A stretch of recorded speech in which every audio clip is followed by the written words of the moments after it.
ചോദ്യം: മതം പറയുന്നു എല്ലാ ജനനങ്ങൾക്കും എല്ലാ മരണങ്ങൾക്കും ദൈവത്തിന് പങ്കുണ്ട് എന്നാണ്. അങ്ങനെയാണെങ്കിൽ ഈ കുഞ്ഞിനോട് ചെയ്തത് ദൈവം ചെയ്തത് ശരിയാണോ? ദൈവമാണ് ചെയ്യുന്നത്, ദൈവം ചെയ്തത് ശരിയാണോ? അല്ലെങ്കിൽ നമ്മൾ അതിനെക്കുറിച്ച് ഈ വേദിയിൽ പോലും ചർച്ച ചെയ്യേണ്ടതുണ്ടോ? കഴിഞ്ഞ ദിവസങ്ങളിൽ നമ്മളെല്ലാവരെയും വളരെ ഞെട്ടിപ്പിച്ചൊരു വാർത്ത നമ്മൾ കേൾക്കുകയുണ്ടായി. എറണാകുളത്ത് ഒരമ്മ 4 വയസ്സുള്ള തൻ്റെ കുട്ടിയെ പുഴയിലോട്ട് എറിഞ്ഞ് കൊല്ലുകയാണ്. അതിനേക്കാളും ഷോക്കിംഗായി നമ്മൾ ആ സംഭവത്തിൽ കേട്ടത്, ആ കുട്ടിയുടെ ബയോപ്സി റിപ്പോർട്ട് എടുത്തപ്പോൾ 4 വയസ്സുകാരിയായിട്ടുള്ള ആ കുട്ടി അതിദാരുണമായി ലൈംഗികമായിട്ട് പീഡിപ്പിക്കപ്പെട്ടിട്ടുണ്ടായിരുന്നു, സെക്ഷുവലി അബ്യൂസ് ചെയ്യപ്പെട്ടിട്ടുണ്ടായിരുന്നു എന്നുള്ളതാണ്.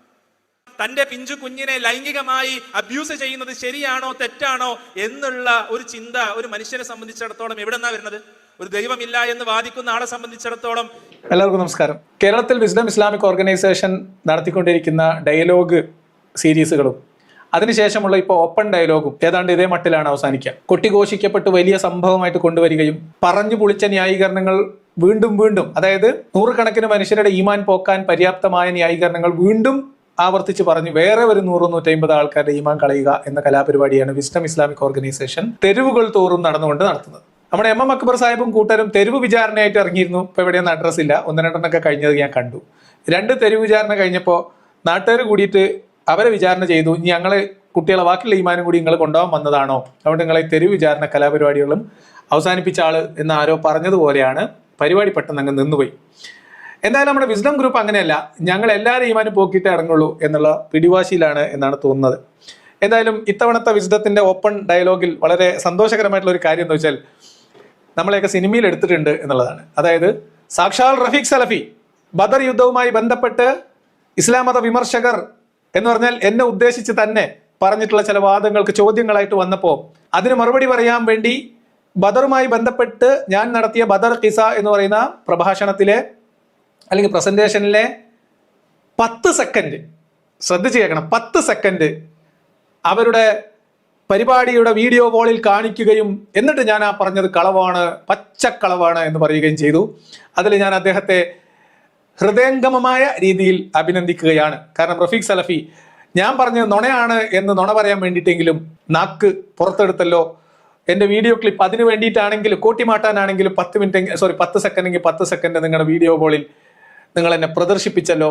അതിലുള്ള നന്ദി പ്രത്യേകമായിട്ട് രേഖപ്പെടുത്തുകയാണ്. അതിനൊക്കെയുള്ള വീഡിയോ വരും. എന്നെ അത്ഭുതപ്പെടുത്തിയ കാര്യം, ഞാൻ ആ വീഡിയോയുടെ ലൈവ്, അതായത് സാധാരണ ഇവരുടെ ഡയലോഗ് കംപ്ലീറ്റ് ഒന്നും കാണാൻ പറ്റില്ല, കാരണം 4-5 മണിക്കൂറൊക്കെ ലൈവ് ഉണ്ടാവും. സന്ദർഭവശാൽ ഈ ലൈവ് നടന്നുകൊണ്ടിരിക്കുന്ന സമയത്ത് അല്ലെങ്കിൽ അതിന്റെ തൊട്ടടുത്ത ദിവസം 25-നോ 26-നോ പരിപാടി എന്ന് ഞാൻ വിചാരിക്കുന്നത്, 26-ന് രാവിലെ ഞാൻ യാത്രയിലിരിക്കെ ഇവരുടെ ഈ ലൈവ് മുഴുവനായിട്ട് കേട്ടു. ഏകദേശം 4-4.5 മണിക്കൂർ യാത്രയായിരുന്നു. അപ്പോൾ ഇത് സ്പീഡ് കൂട്ടി റെക്കോർഡഡ് ലൈവ്, തലേദിവസത്തെ ലൈവ് ഏതാണ്ട് മുഴുവനായിട്ട് കേട്ടു. ഞെട്ടിത്തരിച്ചു പോയി എന്ന് പറയാലോ. അപ്പോൾ പിന്നെ ബദറിനെ കുറിച്ചുള്ള ചോദ്യത്തിന് റഫീഖ് സലഫി എന്നെ നുണയൻ എന്ന് വിളിച്ചിട്ട് പറഞ്ഞ മറുപടി ഉൾപ്പെടെ കുറച്ചധികം വീഡിയോകൾ കണ്ടപ്പോൾ പലപ്പോഴും നമ്മൾ വണ്ടി ഓടിച്ചുകൊണ്ടിരിക്കുമ്പോൾ ഞാൻ ഹെഡ്സെറ്റിലാണ് ഇത് കേൾക്കുന്നത്. അപ്പോൾ ഞാൻ ഒറ്റയ്ക്ക് ചിരിക്കാൻ തുടങ്ങി. അപ്പം അങ്ങനെ ചില കലാപരിപാടികളൊക്കെ നടന്നു. അത് കഴിയട്ടെ. അപ്പോൾ എന്തായാലും നമ്മൾ അതിൽ ഓരോരോ ഭാഗങ്ങൾ, ഏതാണ്ട് ഒരു 5-6 ദിവസത്തെ പരിപാടി നമ്മൾ മറുപടി പറയാനുള്ളത് ഉണ്ടാവുമെന്നാണ് വിചാരിക്കുന്ന ലൈവിലേക്ക്. വിസ്ഡത്തിന്റെ ആൾക്കാരോട് പറയാനുള്ളത്, നിങ്ങൾ മാസത്തിൽ ഓരോ പരിപാടി വെച്ച് നടത്തിയാൽ മതി. കാരണം ഇതെല്ലാം കൂടെ കേട്ട് ഇതിനൊക്കെ റോസ്റ്റ് ചെയ്ത് വരാൻ എനിക്ക് സമയം എടുക്കും. കാരണം ഞാൻ ഒറ്റക്കുള്ളൂ. നിങ്ങൾ ആളും പാളും ബഹളവും പിന്നെ ഗൂഗിൾ പേ വെച്ചിട്ടുള്ള പിരിവും ബക്കറ്റ് പിരിവും പെണ്ണുങ്ങളെ സ്വർണം ചോദിക്കലൊക്കെ കലാപരിപാടികളുണ്ട്. 2-2.5 ലക്ഷം റുപ്യൊക്കെ ചിലവാക്കിയിട്ടാണ് നിങ്ങൾ പരിപാടി നടത്തണമെന്ന് അറിഞ്ഞത്. നല്ല കാര്യം. എന്തായാലും അപ്പം എന്താ വെച്ചാൽ ഞങ്ങൾ കുറച്ച് ചെറുതാക്കി ചെയ്താന്നറിയോ, നമുക്ക് മറുപടി പറയാൻ എളുപ്പമുണ്ടാവും. വിസ്ഡത്തിനാണെങ്കിൽ മറുപടി പറയുന്നില്ലേ, മറുപടി കിട്ടുന്നില്ലേ എന്നുള്ള നിലവിളിയാണ്. അപ്പോൾ അതെല്ലാം നമുക്ക് പരിഗണിക്കാം.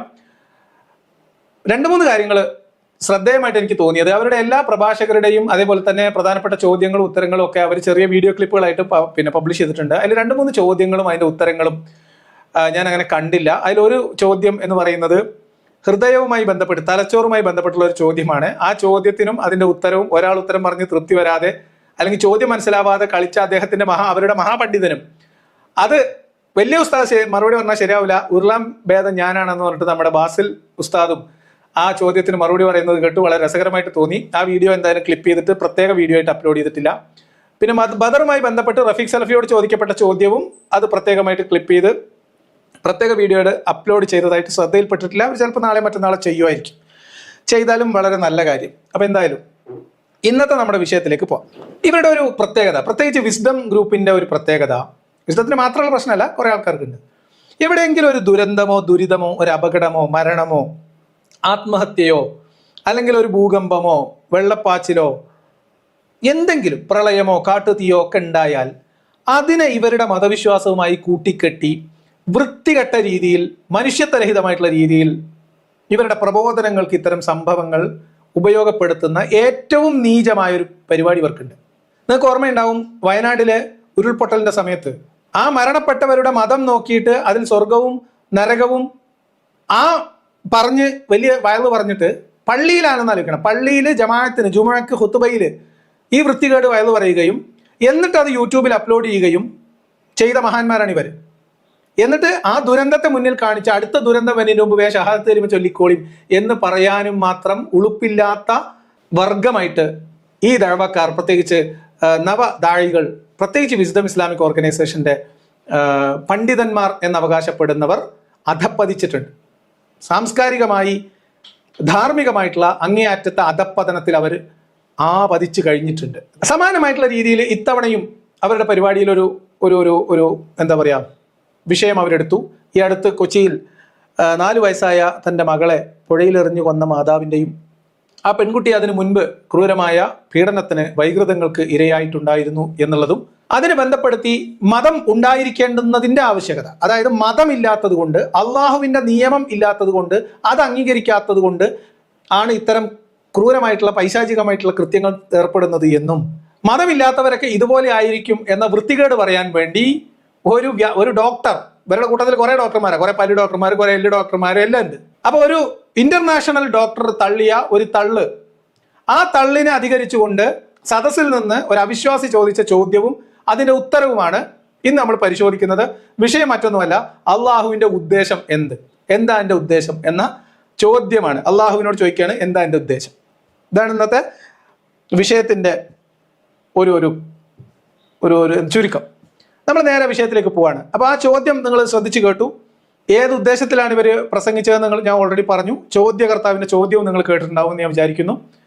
എന്തായാലും അവിടുന്ന് അങ്ങോട്ടാണ് നമ്മൾ ഇനി ബാക്കി കേൾക്കാൻ പോകുന്നത്. നമുക്ക് വിഷയത്തിലേക്ക് പോകാം. ഈ പറഞ്ഞ സംഭവം, ഈ ക്രൂരമായിട്ടുള്ള കൊലപാതകവും അതുപോലെ തന്നെ ആ കുട്ടിയോട് കാണിച്ച ഭീകരമായിട്ടുള്ള അക്രമവും അത് അള്ളാഹുവിന്റെ ഉദ്ദേശമായിരുന്നില്ലേ, അല്ലെങ്കിൽ ദൈവത്തിന്റെ തീരുമാനവും ഉദ്ദേശവും ആണെങ്കിൽ പിന്നെ നമ്മൾ അതിനെക്കുറിച്ച് ചർച്ച ചെയ്യുന്നില്ല, എന്താണ് അർത്ഥം എന്നായിരുന്നു ചോദ്യം. ആ ചോദ്യം ഭാഗം ഒന്നുകൂടി. ചോദ്യം: മതം പറയുന്നു എല്ലാ ജനനങ്ങൾക്കും എല്ലാ മരണങ്ങൾക്കും ദൈവത്തിന് പങ്കുണ്ട് എന്നാണ്. അങ്ങനെയാണെങ്കിൽ ഈ കുഞ്ഞിനോട് ചെയ്തത് ദൈവം ചെയ്തത് ശരിയാണോ? ദൈവമാണ് ചെയ്യുന്നത്, ദൈവം ചെയ്തത് ശരിയാണോ? അല്ലെങ്കിൽ നമ്മൾ അതിനെക്കുറിച്ച് ഈ വേദിയിൽ പോലും ചർച്ച ചെയ്യേണ്ടതുണ്ടോ? ചോദ്യം വളരെ ക്ലിയർ ആണ്. എല്ലാം അള്ളാഹുവിൽ നിന്നുള്ളതാണെങ്കിൽ നമ്മുടെ പ്രവൃത്തിയും പ്രവർത്തനവും മരണവും ദുരന്തവും എല്ലാം അള്ളാഹുവിൽ നിന്നാണെങ്കിൽ ഇത് ഈ കുഞ്ഞിനോട് കാണിച്ച ക്രൂരത അള്ളാഹുവിൽ നിന്നുള്ളതല്ലേ? അങ്ങനെയാണെങ്കിൽ പിന്നെ നമ്മൾ അതിനെക്കുറിച്ച് ഇപ്പോൾ ചർച്ച ചെയ്യുന്നതിന്റെ ലോജിക്ക് എന്താണ്? ഇതാണ് ചോദ്യം. വളരെ ക്ലിയർ ആയിട്ട് വിശ്വാസികൾ മനസ്സിലാക്കുക. അള്ളാഹുവിന്റെ മുൻ നിശ്ചയം, ഖദർ, ഖലാ എന്ന വിശ്വാസപരമായ ടെർമിനോളജിയിലേക്ക് കണക്ട് ചെയ്തിട്ടുള്ള വിശ്വാസത്തിന്റെ അടിസ്ഥാനമായിട്ടുള്ള ഇസ്ലാം മത വിശ്വാസത്തിലെ ഈമാൻ കാര്യങ്ങളിൽ 6ാമത്തതായിട്ടുള്ള ഖദർ ഖലായിലുള്ള വിശ്വാസം, നന്മയും തിന്മയും അള്ളാഹുവിൽ നിന്നുള്ളതാകുന്നു എന്ന വിശ്വാസം, ആ വിശ്വാസത്തെ മുൻനിർത്തിയിട്ടുള്ളതാണ് ചോദ്യമാണ് ഇദ്ദേഹം ചോദിച്ചിട്ടുള്ളത്. ഇദ്ദേഹം ഒരു ഇസ്ലാമിക് ബാക്ക്ഗ്രൗണ്ടിൽ നിന്നുള്ള അല്ല എന്നാണ് ഞാൻ മനസ്സിലാക്കുന്നത്. എന്തായാലും അദ്ദേഹത്തിന്റെ ചോദ്യം ഉന്നം വെച്ചിട്ടുള്ളതായിരുന്നു. കാരണം ഇതിനു മുൻപ് 2ഓ 3ഓ പ്രസംഗം മുൻപാണ് ഈ നേരത്തെ ഞാൻ കാണിച്ച വീഡിയോ ക്ലിപ്പിലുള്ള പ്രസംഗിക്കപ്പെട്ടിട്ടുള്ളത്. അത് നമുക്ക് വേറെ ഒരു ദിവസം റിയാക്ട് ചെയ്യേണ്ടതാണ്. അപ്പൊ ഇതൊക്കെ മുൻനിർത്തിയിട്ടാണ് അദ്ദേഹം ഈ ചോദ്യം ചോദിക്കുന്നത്. ഇനി അദ്ദേഹത്തിന് ചോദ്യത്തിനുള്ള മറുപടി. അപ്പൊ ചോദ്യം എല്ലാവർക്കും മനസ്സിലായി, ആർക്കും മനസ്സിലാത്ത ഒരു പ്രശ്നമില്ല. ഇത് അള്ളാഹുവിൽ നിന്നുള്ളതാണോ, അള്ളാഹു ചെയ്തത് ക്രൂരതയാണോ, അള്ളാഹുവിൽ നിന്നാണെങ്കിൽ അള്ളാഹു ചെയ്തത് ക്രൂരതയാണോ, അള്ളാഹുവിൽ നിന്നാണെങ്കിൽ പിന്നെ നമ്മൾ ഇത് ചർച്ച ചെയ്യുന്നതിന് വല്ല അർത്ഥമുണ്ടോ? ഇതാണ് ചോദ്യം. അപ്പോൾ ആ ചോദ്യത്തിന്റെ ഉത്തരമാണ് നിങ്ങൾ കേൾക്കാൻ പോകുന്നത്. അക്ബർ സാഹിബൊക്കെ തോറ്റുപോകും എന്നാണ് എനിക്ക് ഈ കാര്യത്തിൽ പറയാനുള്ളത്. ഉസ്താദ് ഏതിലൊക്കെ പോവുകയാണ്, നമുക്ക് പുറകെ പോകാം. എവിടെയും ഉത്തരം പറയുന്നില്ല, ഉത്തരം പറയുന്നേ ഇല്ല. എന്നിട്ട് ഈ ഉസ്താദ് പറഞ്ഞിട്ട് ഉത്തരം തൃപ്തിയാവാത്തത് കൊണ്ട് ഇതൊക്കെ അള്ളാന്റെ തലയിൽ വെച്ച് കെട്ടാനുള്ള ശ്രമമാണ് എന്ന് സംശയം തോന്നിയ മറ്റൊരു ഉസ്താദ് എഴുന്നേറ്റ് വന്നിട്ട് അതിന് മറുപടി പറയാൻ ശ്രമിക്കുന്നുണ്ട്. ഇതൊന്നും നിങ്ങൾ അള്ളാന്റെ തലയിൽ വെച്ച് കെട്ടാൻ ശ്രമിക്കരുത് എന്ന് പറയുന്നുണ്ട്. അത് കഴിഞ്ഞിട്ട് നമുക്ക് അടുത്ത ചോദ്യത്തിലേക്ക് പോകാം എന്ന് പറഞ്ഞിട്ട് ഇവരുടെ പ്രധാനപ്പെട്ട ആങ്കർമാരിൽ ഒരാളായിട്ടുള്ള ഒരാൾ വന്നിട്ട് അദ്ദേഹവും ഇതൊന്നും അള്ളാഹിനെ കുറ്റം പറയാൻ പറ്റൂല, ഇതൊക്കെ പിന്നെ നിങ്ങൾക്ക് 2 ചോയ്സ് ഉണ്ടായി, നിങ്ങൾ എടുക്കാത്തതിന്റെ കാര്യമാണെന്ന് പറഞ്ഞിട്ട് അവിടുന്ന് വീണ്ടും അദ്ദേഹം ഒരു ഉത്തരം പറയാൻ ശ്രമിക്കുന്നുണ്ട്. എന്ന് പറഞ്ഞാൽ ഉത്തരം പറഞ്ഞിട്ട് ഒരു മെനയാവാത്ത രീതിയിലുള്ള ഒരു തൃപ്തിക്കുറവ് ഫീൽ ചെയ്യുന്ന തരത്തിലുള്ള മറുപടിയുടെ ഒരു മാലപ്പടക്കമാണ്. ഇനി പിടിച്ചിരുന്നോളാം, ചിരി വന്നാൽ ചിരിച്ചോ, വേറെ ഒരു ഓപ്ഷൻ ഒന്നുമില്ല. എന്തായാലും ആ ചോദ്യത്തിലേക്ക് നമുക്ക് പോവാം. എന്നാൽ നിങ്ങളോട് പറയാം, ഇതൊക്കെ അള്ളാഹിന്റെ പെടലിയിൽ അല്ല അള്ളാഹുവിന്റെ ഇടനെഞ്ചിലേക്ക് കയറ്റി വെക്കലാണ് നമ്മൾ ഈ വീഡിയോയുടെ അവസാന ഭാഗം. ഇവർ പറഞ്ഞ സകലതും, ഇവർ ഉത്തരമായിട്ട് പറയാൻ ശ്രമിക്കുന്ന സകലതും കാപട്യവും ആളുകളെ തെറ്റിദ്ധരിപ്പിക്കാനുള്ളതും വിശ്വാസികളുടെ ഈമാൻ, മറുപടി പറഞ്ഞാൽ ഈമാൻ പോകും എന്ന് ഉറപ്പുള്ളതുമായ കാരണമായതുകൊണ്ട് അതിൽ മുൻകൂർ ജാമ്യം എടുത്തുകൊണ്ട് പല ഉടായ്പും കാണിച്ച് രക്ഷപ്പെടുകയാണ്. പക്ഷേ നിങ്ങൾക്ക് ഞാൻ സഹിഹായ ഹദീസിന്റെയും ഖുർആൻ വചനങ്ങളുടെയും വെളിച്ചത്തിൽ ഇതൊക്കെ അള്ളാഹുവിന്റെ കൃതി, പിന്നെ എന്താ പറയാ, കലാപരിപാടികളായിരുന്നു എന്നും പിഞ്ചു കുഞ്ഞുങ്ങളിൽ പോലും ക്രൂരപീഡനവും ദാരുണമായിട്ടുള്ള മരണവും കൊലപാതകവും കൊണ്ട് പരീക്ഷണം നടത്തുന്ന ഒരു സാഡിസ്റ്റ് ആയിട്ടുള്ള അള്ളാഹുവിനെയാണ് ഇസ്ലാം നിങ്ങളുടെ മുമ്പിൽ പരിചയപ്പെടുത്തിയിട്ടുള്ളത്, ഖുർആനിൽ വരച്ചു വെക്കപ്പെട്ടിട്ടുള്ളത് എന്ന് ഖുർആൻ വചനത്തിന്റെ കൂടി അടിസ്ഥാനത്തിൽ നിങ്ങളെ ബോധ്യപ്പെടുത്തുക. ഇതായിരിക്കും പ്രസന്റേഷന്റെ രീതി. കുറച്ച് സമയം മാത്രമേ കേൾക്കാനുള്ളൂ, നമുക്ക് കേൾക്കാം. ഇവിടെ ചെറിയ കുട്ടി ആക്രമിക്കപ്പെടുന്നു. ആ കുട്ടി ആക്രമിക്കപ്പെടുന്നത് യഥാർത്ഥത്തിൽ ഒരു വലിയ ക്രൂരതയല്ലേ? എന്തുകൊണ്ടാണ് അങ്ങനെ സംഭവിക്കുന്നത്? ദൈവം ആ കുട്ടിയോട് ക്രൂരതയല്ലേ കാണിച്ചത് എന്നതാണ് ചോദ്യത്തിൻ്റെ മർമ്മം എന്നാണ് ഞാൻ മനസ്സിലാക്കുന്നത്. ശ്രദ്ധിച്ചു കേട്ടല്ലോ, ഉസ്താദിന് ചോദ്യത്തിന്റെ മർമ്മം കൃത്യമായിട്ട് മനസ്സിലായിട്ടുണ്ട്. ചോദ്യത്തിന്റെ മർമ്മം മനസ്സിലായത് കൊണ്ട് തന്നെ ഉസ്താദ് മർമ്മസ്ഥാനത്ത് തൊടാതെ വേറെ വഴി കൂടി രക്ഷപ്പെടാനുള്ള ശ്രമമാണ്. കാരണം മർമ്മം മനസ്സിലായാൽ പിന്നെ മർമ്മത്ത് തൊടരുത് എന്നുള്ളതാണ്. ഏത് നമ്മൾ ആവശ്യമില്ലാതെ എന്തിനാണ് മർമ്മത്ത് തൊടുന്നത്? മർമ്മപ്രയോഗം നടത്തണ്ട എന്ന് ഉസ്താദ് തീരുമാനിച്ചു. ചോദ്യത്തിന്റെ മർമ്മം ഉസ്താദിന് ശരിക്കും മനസ്സിലായി. അത് ഉസ്താദ് ആവർത്തിച്ച് പറഞ്ഞു. ചോദ്യത്തിന്റെ മർമ്മം ഉസ്താദിന് കൃത്യമായിട്ട് മനസ്സിലായിട്ടുണ്ട്. അതുകൊണ്ട് തന്നെ ഉസ്താദ് മർമ്മത്തിൽ തൊടാതെ രക്ഷപ്പെട്ടു പോകുന്ന രംഗമാണ് ഇനി നമ്മൾ കാണാൻ പോകുന്നത്. ഇവിടെ ഈ ചോദ്യം പല രൂപത്തിൽ പലപ്പോഴും ഉയർന്നു കേൾക്കാറുണ്ട്. അള്ളാഹുവിൻ്റെ കാരുണ്യത്തെ മുന്നിൽ വെച്ചുകൊണ്ടുള്ള പലതരത്തിലുള്ള ക്വസ്റ്റ്യൻസ്. ചിലത് വരാറുള്ളത്, ഇപ്പം ഇവിടെ കാഴ്ചയില്ലാത്ത ആളുകളുണ്ട്, അതല്ലെങ്കിൽ കേൾവിയില്ലാത്ത ആളുകളുണ്ട്, അതല്ലെങ്കിൽ കുറേ ആളുകൾ ദാരിദ്ര്യത്തോടു കൂടി ജീവിക്കുന്നു, കുറേ ആളുകൾ സമ്പന്നന്മാരാകുന്നു. ഇങ്ങനത്തെ പല പല ഉദാഹരണങ്ങൾ മുന്നിൽ വെച്ചുകൊണ്ട് ഈ ക്വസ്റ്റ്യൻസ് വരാറുണ്ട്. ഏറ്റവും അവസാനം നടന്ന ഒരു സംഭവത്തെ ഉദാഹരണമായി പറഞ്ഞുകൊണ്ട് സുഹൃത്ത് ഷാജി ആ ചോദ്യം നമ്മുടെ മുന്നിലേക്ക് വെച്ചു എന്ന് മാത്രം. 2 കാര്യങ്ങളാണ് ഇവിടെ ഞാൻ നിങ്ങളെ ഓർമ്മിപ്പിക്കുന്നത്. ഒന്ന്, ചോദ്യത്തിന്റെ മർമ്മം മനസ്സിലായ ഉസ്താദ് ചോദ്യത്തെ വക്രീകരിച്ച് അല്ലെങ്കിൽ ആ ചോദ്യത്തിന് കൃത്യമായ നേർക്കുനേർ മറുപടി പറഞ്ഞാൽ അതുണ്ടാക്കാവുന്ന പ്രയാസം മനസ്സിലാക്കി അദ്ദേഹം ചോദ്യത്തെ, ഈ തരത്തിലുള്ള ചോദ്യങ്ങൾ നിരവധിയായി വേറെയും വരാറുണ്ട് എന്ന് പറഞ്ഞിട്ട് അദ്ദേഹത്തിന് ഉത്തരം പറയാൻ പറ്റുന്ന ചില സാങ്കല്പികമായിട്ടുള്ള ഉദാഹരണങ്ങൾ മുന്നോട്ട് വെക്കാൻ ശ്രമിക്കുകയാണ് അദ്ദേഹം ചെയ്യുന്നത്. അതാണ് അതിനകത്തുള്ള ഒന്നാമത്തെ തരികിട. രണ്ടാമത്തെ തരികിട, ഈ ഒരു സംഭവത്തെ മുൻനിർത്തി അവിടെ ഒരു ചോദ്യം ഈ ഷാജി എന്ന് പറയുന്ന സഹോദരൻ ഉന്നയിക്കുമ്പോൾ അത് അദ്ദേഹം ഈ ഒരു ചോദ്യത്തിന് വേണ്ടി ആ സംഭവത്തെ അദ്ദേഹം എടുത്തുകൊണ്ട് വന്നതല്ല. നിങ്ങളുടെ പ്രഭാഷകർ ഇസ്ലാമിന്റെ ആവശ്യകത ചൂണ്ടിക്കാണിക്കാൻ വേണ്ടി, മതമില്ലാത്ത മനുഷ്യരൊക്കെ മോശക്കാരാണെന്ന് ചിത്രീകരിക്കാൻ വേണ്ടി, നന്മ തിന്മകൾ വ്യവച്ഛേദിച്ച് മനസ്സിലാക്കണമെങ്കിൽ ഖുർആനിലൂടെ മാത്രമേ കഴിയൂ എന്ന് സ്ഥാപിക്കാൻ വേണ്ടി നിങ്ങളുടെ പ്രഭാഷകനാണ് ഈ സംഭവം, ഈ ദാരുണമായ സംഭവം, ഈ ക്രൂരകൃത്യത്തെ നിങ്ങളുടെ പ്രബോധനത്തിന് വിഷയമാക്കി നിങ്ങൾ എടുത്തുകൊണ്ട് വന്നതാണ്. നിങ്ങൾ സ്റ്റേജിൽ പ്രസന്റ് ചെയ്തതിന്റെ വെളിച്ചത്തിലാണ് അദ്ദേഹം ആ ചോദ്യം നിങ്ങളോട് ചോദിക്കുന്നത്. ആ ക്രൂരത വെച്ച് നിങ്ങൾ പ്രബോധനം നടത്തുമ്പോൾ ആ ക്രൂരതയുടെ പിന്നിൽ പ്രവർത്തിച്ചത് അള്ളാഹുവിന്റെ കരങ്ങളല്ലേ, അള്ളാഹുവിന്റെ ഉദ്ദേശമല്ലേ, അള്ളാഹുവിന്റെ സാഡിസം അല്ലേ, അള്ളാഹുവിന്റെ അക്രമമല്ലേ, അനീതിയല്ലേ എന്ന ചോദ്യം അദ്ദേഹം ഉയർത്തുന്നത്. ഈ സംഭവത്തെ ആ വേദിയിലേക്ക് കൊണ്ടുവന്നത് ചോദ്യം ചോദിച്ച വ്യക്തിയല്ല, നിങ്ങളുടെ പ്രഭാഷകരാണ്, നിങ്ങളുടെ സ്ഥിരം കലാപരിപാടിയാണ്. എല്ലാ പ്രശ്നങ്ങളെയും അക്രമങ്ങളെയും എല്ലാ ദാരുണമായിട്ടുള്ള സംഭവങ്ങളെയും ഒക്കെ നിങ്ങളുടെ മതം വിൽക്കാനുള്ള അവസരമായിട്ട് ദുരുപയോഗം ചെയ്യുന്ന നിങ്ങളുടെ വക്രബുദ്ധിയാണ് ഈ സംഭവത്തെ ആ വേദിയിലേക്ക് കൊണ്ടുവന്നത്. അത് ചോദ്യകർത്താവിന്റെ തലയിൽ വെക്കണ്ട. ഈ 2 ഉടായ്പകൾ നമ്മൾ കൈയോടെ പിടിച്ചു, അത് മാറ്റിവെക്കുന്നു. ഇനി നിങ്ങൾ ശ്രദ്ധിച്ചോ, ഇദ്ദേഹത്തിന് മർമ്മം മനസ്സിലായ വിഷയത്തിലേക്ക് ഇദ്ദേഹം ഇനി വരുന്നേയില്ല. അതിന് പകരം ഇത്തരം ചോദ്യങ്ങൾ പല സന്ദർഭങ്ങളിൽ ചോദിക്കാറുണ്ട്. അംഗവൈകല്യം സംഭവിച്ച ആളുകളെ സംബന്ധിച്ച്, കാഴ്ച നഷ്ടപ്പെട്ട ആളുകളെ സംബന്ധിച്ച്, ദാരിദ്ര്യം അനുഭവിക്കുന്ന ആളുകളെ സംബന്ധിച്ച് എന്ന് പറഞ്ഞിട്ട് ഇദ്ദേഹത്തിന്റെ ഉദാഹരണത്തിലേക്ക് പോകണം. കാരണം കണ്ണിന്റെ മുമ്പിൽ കണ്ട് മനുഷ്യത്വത്തിന്റെ കണികയെങ്കിലും ഉള്ള മനുഷ്യരുടെ ഒക്കെ കണ്ണ് നനയിച്ച ഒരു ദാരുണമായ സംഭവം. ആ ദാരുണമായ സംഭവത്തെ മുൻനിർത്തി ചോദിച്ച ചോദ്യം, ആ ചോദ്യത്തിന് നേർക്കുനേർ മറുപടി പറഞ്ഞാൽ മനുഷ്യത്വമുള്ള ഒരാളുടെയും ഈമാൻ ബാക്കിയാവൂല എന്ന് തിരിച്ചറിഞ്ഞ ഉസ്താദ് തന്ത്രപരമായി പരിക്ക് കുറഞ്ഞ ഉദാഹരണങ്ങളിലേക്ക് മാറുകയാണ്, കുതന്ത്രം പ്രയോഗിക്കുകയാണ്. നേർക്കുനേർ ഉത്തരം പറയാൻ ആർജവമില്ലാത്തവർ ഓപ്പൺ ഡയലോഗുമായിട്ട് നടന്ന് ബാക്കിയുള്ള ഈമാൻ പോക്കാം എന്ന് മാത്രമേ ഫലമുള്ളൂ. ഒരു ഇതുപോലുള്ള ഒരു ഉഡായിപ്പുകളെയും വിടാൻ പോകുന്നില്ല. ഓപ്പൺ ഡയലോഗും നമുക്ക് നോക്കാം. നിങ്ങൾ നോക്കിക്കോ, ഈ കുട്ടിയുടെ ഉദാഹരണത്തിലേക്ക്, ഈ ചോദ്യകർത്താവിന്റെ ഉദാഹരണത്തിലേക്ക്, അല്ലെങ്കിൽ നിങ്ങളുടെ പ്രഭാഷകർ എടുത്തു വെച്ച വൃത്തികേട് അതിനെ മറച്ചു പിടിക്കാൻ വേണ്ടി നിങ്ങൾ ഇതൊക്കെ വിട്ടേച്ച് വേറെ വഴിയെ ഓടിപ്പോവുകയാണ്. നിങ്ങൾ കണ്ടോ, ബാക്കി കണ്ടോ. നമ്മൾ യഥാർത്ഥത്തിൽ ഇവിടെ ഈ ഒരു ജീവിതത്തെ നമ്മൾ നോക്കിക്കാണേണ്ടത്, നമ്മളിവിടെ ഒരു ജനനത്തിൽ തുടങ്ങി ജീവിതം ഇങ്ങനെ മുന്നോട്ട് പോവുകയാണ്. മുന്നോട്ട് പോകുമ്പോൾ മരണം എന്ന ഒരു സംഗതി നമ്മുടെ ജീവിതത്തിലേക്ക് കടന്നു വരുന്നു. മരണത്തോടുകൂടി ഈ ജീവിതം അവസാനിക്കുന്നു എന്ന് ചിന്തിക്കുന്ന ഒരാളെ സംബന്ധിച്ചിടത്തോളം ഇത്തരം ജീവിതത്തിലെ എല്ലാ പ്രശ്നങ്ങളും ഒരു വലിയ പ്രതിസന്ധിയായി, വലിയ ചോദ്യചിഹ്നമായി ഒരു മനുഷ്യൻ്റെ മുന്നിൽ നിൽക്കുക സ്വാഭാവികമാണ്. അതായത് ഇദ്ദേഹം പറഞ്ഞു വരുന്നത്, ഇസ്ലാമിൽ വിശ്വസിക്കുന്ന ആളുകൾ ഒഴികെ, അല്ലെങ്കിൽ ഇതുപോലെ മരണാനന്തരമുള്ള ജീവിതത്തെക്കുറിച്ചുള്ള സങ്കല്പമുള്ളവർക്ക് ഒഴികെ മാത്രമാണ് ഇത്തരം സംഭവങ്ങൾ വലിയ സംഭവമായിട്ട് തോന്നുന്നതെന്നാണ്. ഉദാഹരണം ഉസ്താദ് മാറ്റി പിടിച്ചെങ്കിലും ഇവർ സദസ്സിൽ ഉന്നയിച്ച വിഷയത്തിലേക്കും ഈ നടന്ന ക്രൂരമായ സംഭവത്തിലേക്കും ആ ചോദ്യകർത്താവിന്റെ ചോദ്യത്തിലും സ്റ്റിക്ക് ഓൺ ചെയ്തിട്ട് ഇദ്ദേഹത്തിന്റെ ഉത്തരം പരിശോധിക്കുകയാണ് ചെയ്യുന്നത്. ഇദ്ദേഹം പറയുന്നത് മരണത്തിൽ അവസാനിക്കുന്നതാണ് ജീവിതം എന്ന് സങ്കല്പിക്കുന്നവർക്ക് മാത്രമാണ് ഇത്തരം സംഭവങ്ങളൊക്കെ വലിയ സംഭവമായിട്ട് തോന്നുന്നത് എന്നാണ് ഇദ്ദേഹം പറയുന്നത്. വിശ്വാസികളെ, നിങ്ങളുടെ സ്വന്തത്തോട് ചോദിക്കും, നിങ്ങൾക്ക് അള്ളാഹുവിൽ വിശ്വാസമുണ്ട് എന്നതിന്റെ പുറത്ത് നിങ്ങൾക്ക് ലോകം അവസാനിച്ചു കഴിഞ്ഞാൽ മറ്റൊരു ലോകം വരാനുണ്ട് എന്ന വിശ്വാസമുണ്ട് എന്നതുകൊണ്ട് ഇത്തരം ക്രൂരകൃത്യങ്ങളിൽ മനസ്സ് പിടക്കുന്നില്ല എന്നാണോ? നിങ്ങളുടെ മനസ്സ് വേദനിക്കുന്നില്ല എന്നാണോ? നിങ്ങൾ അൽഹംദുലില്ലാ എന്ന് പറയാൻ പാകപ്പെട്ട മനസ്സുമായി ജീവിക്കുന്നവരാണോ? വിശ്വാസികളുടെ ചിന്തക്ക് വിടുകയാണ്.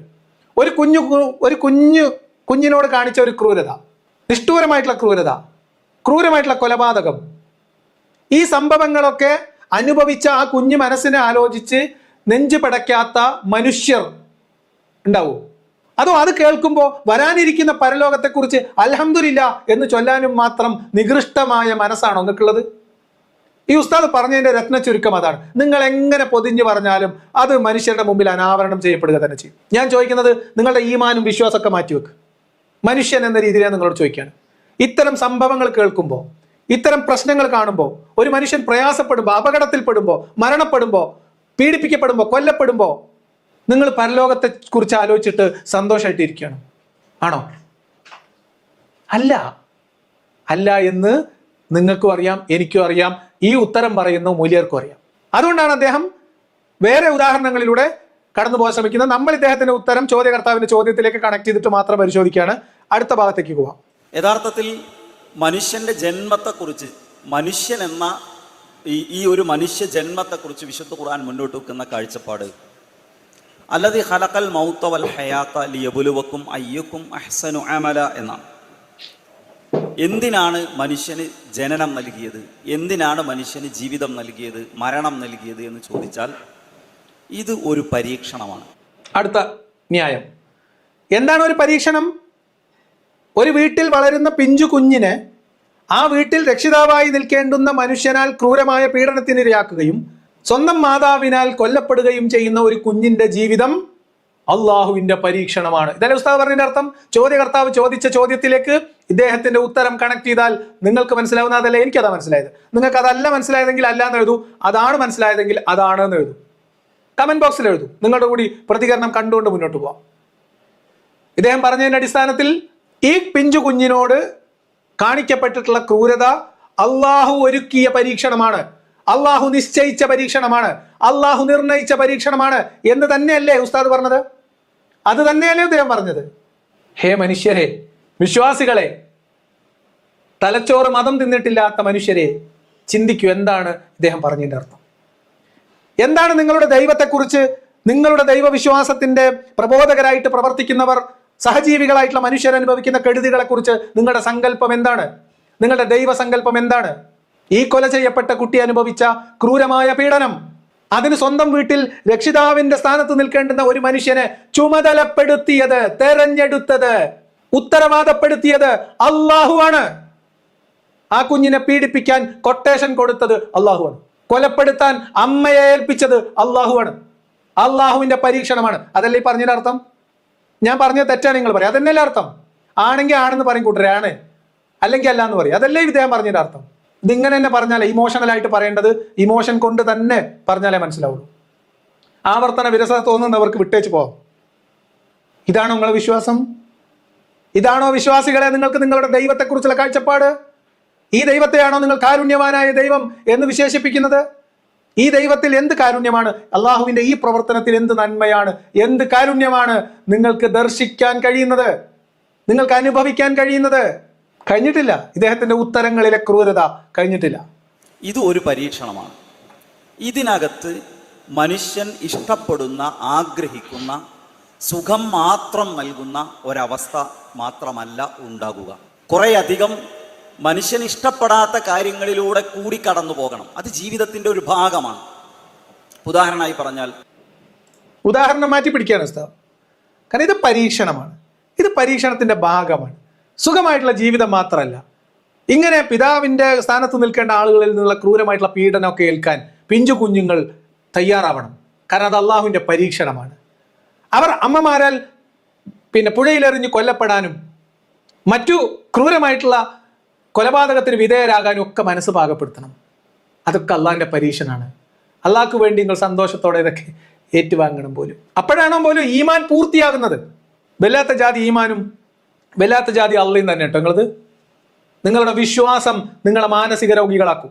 ഇതാണ്, ഈ ടൈപ്പാണ് നിങ്ങളുടെ വിശ്വാസമെങ്കിൽ, എംപതി എന്ന് പറയുന്ന സാധനം വേറൊരു പുതു ഡോക്ടറുടെ, അതായത് ഇൻക്യുബേറ്ററിലുള്ള ഒരു ഡോക്ടറുടെ ഈ എമ്പതിയെ കുറിച്ചുള്ള ഒരു ശാസ്ത്ര സിദ്ധാന്തം പുറകെ വരാനുണ്ട്. അത് നമുക്ക് ആ സമയത്ത് പറയാം. ഈ മതം നിങ്ങളുടെ എമ്പതി ഇല്ലാതാക്കും. ഈ മതം നിങ്ങളുടെ വകതിരിവില്ലാതാക്കും. ഈ മതം മനുഷ്യൻ എന്ന രീതിയിൽ നിങ്ങൾക്ക് ഉണ്ടാവേണ്ടുന്ന സാമാന്യമായിട്ടുള്ള വൈകാരിക തലങ്ങളെ മരവിപ്പിക്കും. സഹാനുഭൂതി നശിപ്പിച്ചു കളയും. ഒരു സംശയം നിങ്ങൾക്ക് വേണ്ട.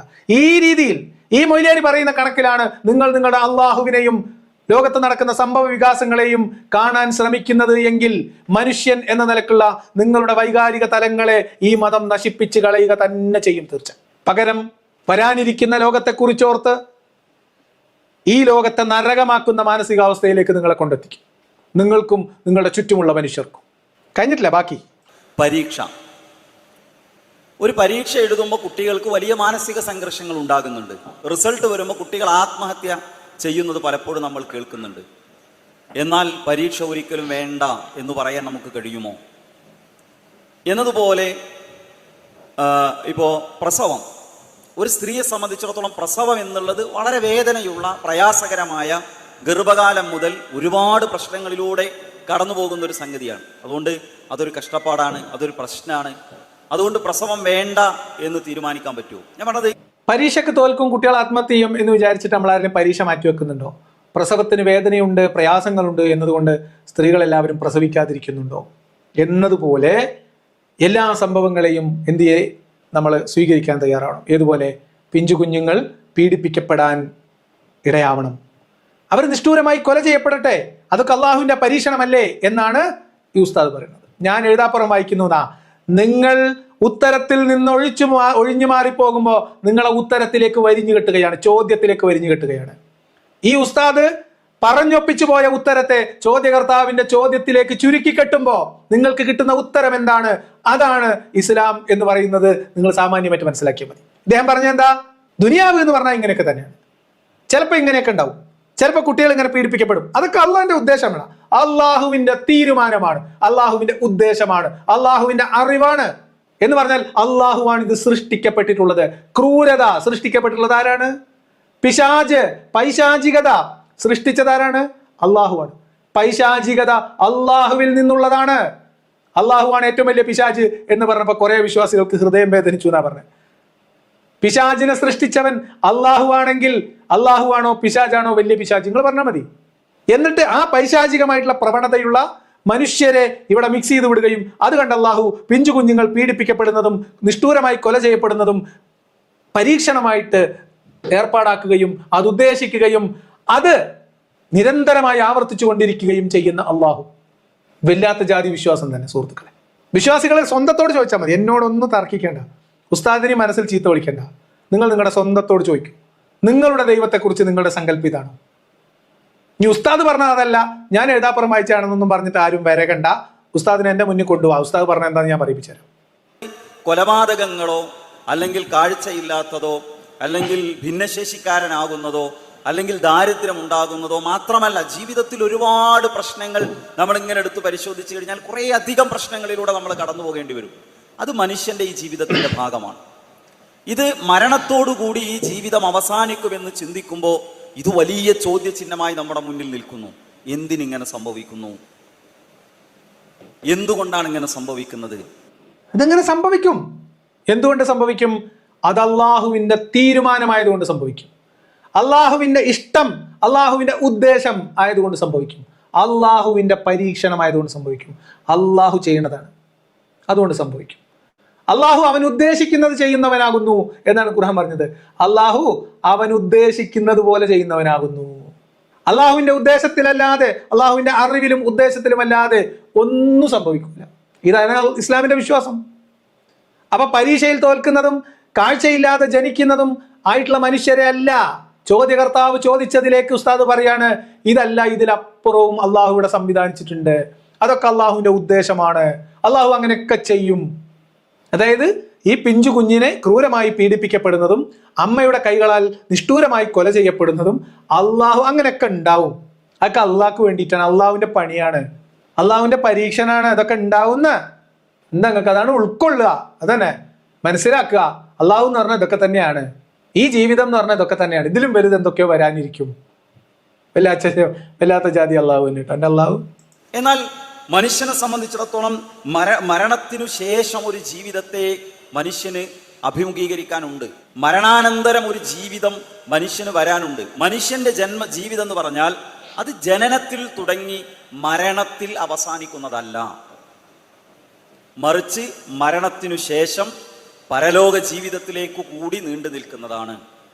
അത് അവിടെ അനന്തമായി തുടരുന്നു. അതെ, അള്ളാഹുവിന് ശരിക്കെന്തോ കാര്യമായ പ്രശ്നമുണ്ട് എന്നാണ്. അനന്തമായ ഒരു ലോകം അവിടെ ഉണ്ടായിരിക്കെ നശ്വരമായ ഈ ലോകത്തേക്ക് എല്ലാം അറിയാവുന്ന മുൻകൂട്ടി അറിയാവുന്ന അള്ളാഹു അവന്റെ ഉദ്ദേശത്തിന്റെ അടിസ്ഥാനത്തിൽ ഒരു വിഭാഗത്തെ സൃഷ്ടിക്കുകയും അവരുടെ മേൽ ഇത്തരം ക്രൂരമായിട്ടുള്ള പരീക്ഷണങ്ങൾ നടപ്പിലാക്കിക്കൊണ്ടിരിക്കുകയും ചെയ്യുന്നു. എന്നിട്ട് അവസാനം അള്ളാഹു ഇവരെ അനശ്വരമായ മറ്റൊരു ലോകത്തേക്ക് കൊണ്ടുപോയി അള്ളാഹുവിന് അറിയാമായിരുന്ന അള്ളാഹുവിന്റെ ഉദ്ദേശത്തിൽ, അള്ളാഹുവിന്റെ ആജ്ഞയ്ക്കും അള്ളാഹുവിന്റെ നിശ്ചയത്തിനും അനുസരിച്ച് മാത്രം ഇവിടെ ജീവിച്ച മനുഷ്യരെ അള്ളാഹു നടത്തിയ ക്രൂരത കൂടി പരിഗണിച്ച് ശിക്ഷയും പ്രതിഫലവും നൽകി അനശ്വരമായ ജീവിതത്തിലേക്ക് കൊണ്ടുപോകും. ചില്ലറ പിരിയൊന്നുമല്ല ലൂസ് എന്നാണ് ഇനി പറയാം. സാമാന്യ ബുദ്ധിക്ക് കോമൺ സെൻസ് ഉപയോഗിക്കാൻ പാടില്ല എന്ന് ഇവരുടെ ഈ സമ്മേളനത്തിൽ വലിയ പ്രബന്ധങ്ങൾ ഇറങ്ങിയിട്ടുണ്ട്. 2 പ്രഭാഷണങ്ങൾ അതിനുവേണ്ടി മാത്രം ഉണ്ടായിരുന്നു. കോമൺ സെൻസ് ഭയങ്കര പ്രശ്നമാണ് എന്നൊക്കെ പറഞ്ഞിട്ടുണ്ട്. നമുക്ക് വേറെ വിഷയം എടുക്കാം, സംസാരിക്കാം. നിങ്ങൾ ആലോചിച്ച് നോക്കൂ, എന്താ ഇവരുടെ അള്ളാഹുവിന്റെ എന്താ ഇവരുടെ ദൈവസങ്കല്പം? ക്രൂരനായ ഒരു ഗോത്രമൂപ്പന്റെ മാനസിക നിലവാരത്തിലാണ് ഈ അള്ളാഹുവിനെ ഖുർആൻ വരച്ചു കാണിച്ചിട്ടുള്ളത്, അല്ലെങ്കിൽ വിശദീകരിക്കപ്പെട്ടിട്ടുള്ളത്. മൂല്യന്മാര് വാൽ പറഞ്ഞുകൊണ്ടിരിക്കുന്നത് ഇതല്ലേ ഇതിന്റെ അർത്ഥം? കഴിഞ്ഞിട്ടില്ല. ഈ ജീവിതം ഒരു പരീക്ഷയാണ്. ഈ പരീക്ഷയിൽ ചിലപ്പോൾ സുഖം നൽകി നമ്മൾ പരീക്ഷിക്കപ്പെടും, ചിലപ്പോൾ ദുഃഖം നൽകി പരീക്ഷിക്കപ്പെടും, ചിലപ്പോൾ സമ്പത്ത് നൽകി പരീക്ഷിക്കപ്പെടും, ചിലപ്പോൾ നമുക്ക് ദാരിദ്ര്യം കൊണ്ടാവും പരീക്ഷിക്കപ്പെടുക, ചിലപ്പോൾ കാഴ്ച ഇല്ലാതെയാണ് പരീക്ഷിക്കപ്പെടുക, ചിലപ്പോൾ കേൾവി ഇല്ലാതെയാണ് പരീക്ഷിക്കപ്പെടുക. എന്നാൽ ആ പരീക്ഷയിൽ വിജയിക്കുന്ന ആളെ സംബന്ധിച്ചിടത്തോളം മനുഷ്യ ജന്മത്തിന്റെ 2ാമത്തെ ഭാഗത്ത് അയാൾക്ക് വലിയ നേട്ടങ്ങൾ കിട്ടും. അതെ, അപ്പൊ ഇവിടെ സമ്പത്ത് നൽകി പരീക്ഷിക്കപ്പെടാം, പട്ടിണി നൽകി പരീക്ഷിക്കപ്പെടാം എന്നൊക്കെ പറയുമ്പോൾ ചോദ്യകർത്താവിന്റെ ചോദ്യം അവിടെ ഇരിക്കുകയാണ്, ഇദ്ദേഹം തൊടാതെ. പിഞ്ചു കുഞ്ഞുങ്ങൾക്ക് ക്രൂരമായ പീഡനത്തിന് ആളുകളെ നിശ്ചയിച്ച് തീരുമാനിച്ച് അള്ളാഹു പിഞ്ചു കുഞ്ഞുങ്ങളിൽ പരീക്ഷണം നടത്തും. ക്രൂരമായ പീഡനത്തിന് ഇരയാക്കിയിട്ട് പിഞ്ചു കുഞ്ഞിനെ പരീക്ഷിക്കുന്ന കാരുണ്യവാനായ പടച്ചോനെ, കഷ്ടം. എന്നിട്ട് ആ ക്രൂര പീഡനത്തിനിരയായ കുഞ്ഞിനെ സ്വന്തം അമ്മയുടെ കൈകളാൽ പുഴയിലേക്ക് എറിയപ്പെട്ട് ക്രൂരമായി കൊല ചെയ്യപ്പെടുന്ന അവസ്ഥയും അള്ളാഹു പരീക്ഷണത്തിന്റെ ഭാഗമായി വ്യവസ്ഥാപിതമായി ചെയ്തു വെച്ചതാണ്. അള്ളാഹുവിന്റെ തീരുമാനപ്രകാരം അള്ളാഹു അറേഞ്ച് ചെയ്തതാണ്, അള്ളാഹുവിന്റെ കൊട്ടേഷനാണ് എന്നാണ് ഈ ചങ്ങായി പറഞ്ഞത്. അതന്നെ പറഞ്ഞത്. നിങ്ങളുടെ അള്ളാഹു വിശ്വാസികൾ ചോദിക്കും, നിങ്ങളെ അള്ളാഹു ഇത്ര മ്ലേച്ഛനാണ്. എന്നിട്ട് എന്താ പറയുന്നത്? ഈ കുട്ടികൾക്ക് ഇവിടെ പരീക്ഷിക്കപ്പെട്ടിട്ട് അവിടെ നിങ്ങൾക്ക് വലിയ സംഭവം തരുമെന്ന്. ഉളുപ്പുണ്ടോ ചങ്ങായിമാർ ഇത് പറയാൻ? ഉണ്ടോ? എന്നിട്ട് അതിനൊരു നുണ വേറെ. കാരണം കൊല ചെയ്യപ്പെട്ട കുട്ടിയുടെ കാര്യത്തിലേക്ക് ഉസ്താദിന്റെ മനസ്സ് ഇടക്കൊന്നു പോയി. അപ്പൊ തന്നെ ഉസ്താദിന് ഒരു ഏടാകൂടം, ഒരു ഹെലാക്ക്. കാരണം എന്താ? കൊല്ലപ്പെട്ട കുട്ടി അമുസ്ലിമാണെങ്കിൽ, അവിശ്വാസിയാണെങ്കിൽ അത് പ്രശ്നമാണേ. അത് ഭയങ്കര പ്രശ്നമാണ്. ഇത് കേട്ടോ. ഈ ലോകത്ത് പരീക്ഷിക്കപ്പെട്ട ആൾക്ക് നാളെ പരലോകത്ത് അതിന്റെ പ്രതിഫലം നൽകപ്പെടുന്നത് കാണുമ്പോൾ പരീക്ഷിക്കപ്പെടാത്ത മനുഷ്യൻ പരലോകത്ത് ആഗ്രഹിച്ചു പോകും, എനിക്കും ഒരുപാട് പരീക്ഷണങ്ങൾ മതിയായിരുന്നു, എൻ്റെ ചർമ്മത്തിന്റെ ഓരോ ഭാഗവും പരീക്ഷിക്കപ്പെട്ടാൽ മതിയായിരുന്നു എന്നയാൾ പരലോകത്ത് ആഗ്രഹിക്കുന്നതാണ്. ഞാൻ പറയുന്നത് മരണത്തോടു കൂടി അവസാനിക്കുന്നതാണ് ഈ ജീവിതം എന്ന് ചിന്തിക്കുമ്പോൾ ഇതൊക്കെ ഒരു പ്രശ്നമാണ്. എന്നാൽ പരലോകമുണ്ട് എന്ന് വിശ്വസിക്കുന്ന ഒരു മനുഷ്യനെ സംബന്ധിച്ചിടത്തോളം ഇതെല്ലാം ആശ്വാസമാണ്. എങ്ങനെയുണ്ട്? അതായത് ഇങ്ങനെ പരീക്ഷിക്കപ്പെടാതെ ജീവിച്ച് മരിച്ച് പരലോകത്തെത്തിയിട്ടുള്ള ആൾക്കാർ ഈ പീഡനത്തിനിരയായ കുട്ടിയെ കാണുമ്പോൾ വേറെയുള്ള താത്താമാരൊക്കെ ആലോചിച്ച് പോകും, ഈ കുട്ടിയുടെ പ്രായത്തിൽ എന്നെയും ആരെങ്കിലും പീഡിപ്പിച്ചാൽ മതിയായിരുന്നു, എന്നെയും ആരെങ്കിലും പുഴയിലെറിഞ്ഞാൽ മതിയായിരുന്നു എന്ന് അവിടെ ആലോചിച്ച് പോകും എന്ന്. ഇതിലും മേലെ വൃത്തികെട്ട ഒരു ചിന്ത ഒരു ദൈവത്തെക്കുറിച്ച്, ഒരു വിശ്വാസത്തെക്കുറിച്ച്, ഒരു ദൈവം സംവിധാനിച്ച പരലോകത്തെക്കുറിച്ച് ഒരു മൊയ്ലിയാർ പറയുന്ന വയലിന്റെ കോല നോക്ക്. ഇത് എന്ത് ജാതി അള്ളാഹുവാണ്? നിങ്ങൾ പറ. ഞാൻ നിങ്ങളുടെ വിശ്വാസത്തെ അല്ല, നിങ്ങൾ വിശ്വസിക്കുന്ന അള്ളാഹു എന്ന സങ്കല്പത്തെ കുറിച്ച് ഞങ്ങൾ ചോദിക്കുന്നത്. ഇങ്ങനെയല്ല അള്ളാഹുവിനെയാണ് നിങ്ങൾ വിശ്വസിക്കുന്നത്? ആണോ? എന്നിട്ട് ഇദ്ദേഹം അടുത്ത തന്ത്രം, കാരണം ഈ സംഭവത്തിൽ ഈ കുട്ടിക്ക് സ്വർഗം കിട്ടുമെന്ന് ഉറപ്പിച്ച് പറയണല്ലോ. പറയട്ടെ, അദ്ദേഹം പറയട്ടെ. ഇവിടെ മരണത്തിന് മുമ്പുള്ള ഈ ജീവിതത്തിൽ ഒരു വലിയ ഇറക്കമാണെങ്കിൽ മരണത്തിനപ്പുറം അയാൾക്ക് വരാനിരിക്കുന്നത് ഉയർന്ന പ്രതിഫലമാണ്. മനസ്സിലായല്ലോ? അതുകൊണ്ട് തന്നെ ഒരു പാർട്ട് മാത്രം എടുക്കുമ്പോൾ ഇതിലെന്തോ ഒരു കാരുണ്യത്തിന്റെ പ്രശ്നമുണ്ട്, ഒരു അനീതിയുടെ പ്രശ്നമുണ്ട്, ഒരു തെറ്റായ സമീപനത്തിന്റെ പ്രശ്നമുണ്ട് എന്ന് ആളുകൾ ചിന്തിക്കും. എന്നാൽ ഇവിടെ പരീക്ഷിക്കപ്പെടുന്ന ആളുകളെ സംബന്ധിച്ചിടത്തോളം, അതെ, ഇവിടെ പരീക്ഷിക്കുന്ന ആളുകളെ സംബന്ധിച്ചോ ശ്രദ്ധിച്ചു കേട്ടോളൂ കേട്ടോ. അതായത് പരലോക വിശ്വാസമുള്ളവരെ സംബന്ധിച്ച് ഇതൊന്നും ഒരു സംഭവമല്ല, അല്ലാത്തവർക്കാണ് ഇതൊക്കെ സംഭവം. ഇനി ഇവിടെ പരീക്ഷിക്കപ്പെടുന്ന ആളുകളെ സംബന്ധിച്ചിടത്തോളം എന്നിട്ട് ഉസ്താദ് ഉത്തരം പറയുമ്പോൾ ഉസ്താദിന് ഒരു എക്കിള് വരുന്നതും ഒരു വിമ്മിഷ്ടം വരുന്നതും പ്രത്യേകം ശ്രദ്ധിക്കുക, മുഖഭാവം ശ്രദ്ധിക്കുക. ഇത് വളരെ പ്രധാനപ്പെട്ട ഒരു പോയിന്റാണ്. കേട്ടോളി. ഇവിടെ പരീക്ഷിക്കപ്പെടുന്ന ആളുകളെ സംബന്ധിച്ചിടത്തോളം കുട്ടിയാകുമ്പോൾ മരിച്ചാൽ അവർക്കുള്ള പ്രതിഫലം എന്താണ്? സ്വർഗമാണ്. ഒരാളുടെ കുട്ടി മരിച്ചു, ഹദീസ് പ്രസിദ്ധമാണ്. ഒരാളുടെ കുട്ടി മരിച്ചു, അയാൾ കുട്ടി മരിച്ചപ്പോൾ ഈ പരീക്ഷിക്കപ്പെട്ട ആൾക്ക് നാളെ പരലോകത്ത് കിട്ടുന്ന പ്രതിഫലത്തെ ആഗ്രഹിച്ചുകൊണ്ട് അയാൾ എന്ത് പറഞ്ഞു? അൽഹംദുലില്ലാ, അള്ളാഹുവിന് സ്തുതി, ഇന്നാ ലില്ലാഹി വ ഇന്നാ ഇലൈഹി റാജിഊൻ, നമ്മളെല്ലാവരും അള്ളാഹുവിൻ്റെതാണ്, നമ്മൾ അവനിലേക്ക് മടങ്ങുന്നവരാണ് എന്ന ക്ഷമയുടെ പ്രാർത്ഥന പ്രാർത്ഥിച്ചു.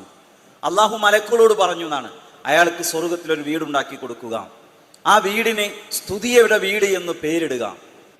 അപ്പൊ പിഞ്ചു കുട്ടികൾ കൊല ചെയ്യപ്പെടുമ്പോൾ ആ കുട്ടികൾക്ക് സ്വർഗം കിട്ടും എന്ന് പറഞ്ഞപ്പോൾ അദ്ദേഹത്തിന് ഒരു കൊക്കലും കൊരയിലും ഒക്കെ വന്നു. എന്താ അതിന്റെ കാരണം? നുണ പറയാൻ പോകുമ്പോൾ അദ്ദേഹത്തിന് ഉള്ളിൽ നിന്നുണ്ടായ ഒരു ആന്തലാണത്. കാരണം ചോദ്യകർത്താവ് ഉന്നയിച്ച ചോദ്യവും പരാമർശിക്കപ്പെട്ട കുട്ടിയും അവിടെ ഉണ്ട് എന്നിരിക്കെ പിഞ്ചുകുട്ടികൾ അല്ലെങ്കിൽ കുഞ്ഞുങ്ങൾ മരണപ്പെട്ടാൽ അവർ സ്വർഗത്തിലായിരിക്കും എന്ന് ഇദ്ദേഹം പറയുമ്പോൾ അദ്ദേഹത്തിന് ഒരു ഇടർച്ച വരും. ആ സമയത്ത് ഇത് കേട്ടുകൊണ്ടിരിക്കുന്ന ചില ആളുകളുടെ മുഖഭാവം ഞാനിവിടെ കാണിച്ചു. നുണ പറയുന്നവന് മാത്രമല്ല, നുണ കേട്ടോണ്ടിരിക്കുന്നവർക്കും മുഖഭാവത്തിൽ ചില മാറ്റങ്ങൾ ഉണ്ടാവും. എന്താണ് ഇതിന്റെ വസ്തുത? ഞാൻ പറയാം. ഇവിടെ പരീക്ഷിക്കപ്പെടുന്ന ആളുകളെ സംബന്ധിച്ചിടത്തോളം കുട്ടിയാകുമ്പോൾ മരിച്ചാൽ അവർക്കുള്ള പ്രതിഫലം എന്താണ്? സ്വർഗമാണ്. ഒരാളുടെ കുട്ടി മരിച്ചു, ഹദീസ് പ്രസിദ്ധമാണ്. അതായത് കുട്ടിയായിരിക്കും മരിച്ചാൽ സ്വർഗത്തിലാണ്. ഏത് കുട്ടിയായിരിക്കുമോ മരിച്ചാൽ? ഒരു മുസ്ലിം മാതാപിതാക്കൾക്ക് ജനിച്ച് മുസ്ലിമായി വളർത്തപ്പെടുന്ന കുട്ടി മരിച്ചാൽ, അല്ലേ? തെളിച്ച് പറയേണ്ട ഉസ്താദെ, തെളിച്ച് പറയേ. അമുസ്ലിമിന്റെ കുട്ടി മരിച്ചാൽ നിരുപാധികം സ്വർഗത്തിലാണ് എന്ന് മുഹമ്മദ് പറഞ്ഞതിന് തെളിവുണ്ടോ? ലഈഫായ ഒരു ഹദീസ്, ഇസ്നാദ് ലഈഫ് എന്നോ എന്തോ പറഞ്ഞിട്ട് മുസ്നദ് അഹമ്മദിൽ ഒരു ഹദീസ് ഉണ്ട്. ഖദീജയുടെ ആദ്യ വിവാഹത്തിലുള്ള കുട്ടികൾ, മരണപ്പെട്ട കുട്ടികളെ കുറിച്ച് ആലോചിച്ച് ചോദിച്ചപ്പോ മുഹമ്മദ് പറഞ്ഞു പോലും നരകത്തിലാണ് എന്ന്. അങ്ങനെ ഒരു ഹദീസ് ഉണ്ട്. ആ ഹദീസ് ലൈഫാണ് എന്നതുകൊണ്ട് നമ്മൾ എടുക്കുന്നില്ല. ഇനി ഞാൻ ഈ ലൈഫാണെന്ന് പറഞ്ഞു എടുക്കുന്നില്ല എന്ന് പറഞ്ഞ ഭാഗം കട്ട് ചെയ്തിട്ട് ഞാൻ പറഞ്ഞ ഹദീസ് ഉണ്ട് എന്ന് പറഞ്ഞ് നാളെ വരും. ഒന്ന് കാര്യമാക്കണ്ട. അതിനെങ്കിൽ അതിന് 15 സെക്കൻഡ് 15 സെക്കൻഡ് കട്ട് ചെയ്തിട്ട് നിർവൃതി അടയട്ടെ.